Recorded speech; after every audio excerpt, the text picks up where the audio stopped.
Having trouble with printer sharing on Windows 11? I'll share a fix to resolve this issue. Stay tuned for a quick solution to get your printer sharing working seamlessly.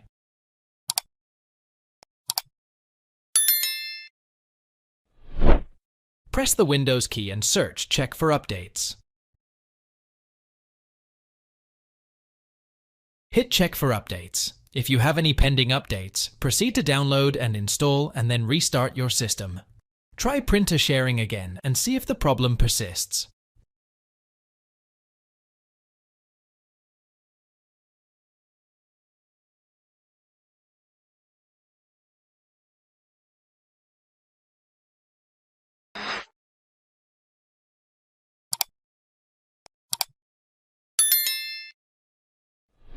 Press the Windows plus I keys to open the Start menu. Type Windows Defender in the search box and select Open. Navigate to Turn Windows Defender Firewall on or off. Select Turn off Windows Defender Firewall and turn both off, then press OK.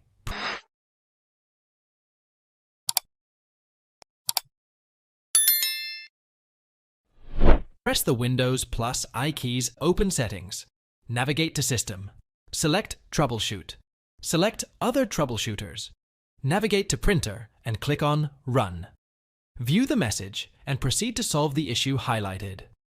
Thanks for watching. If it helps, make sure to hit like and subscribe.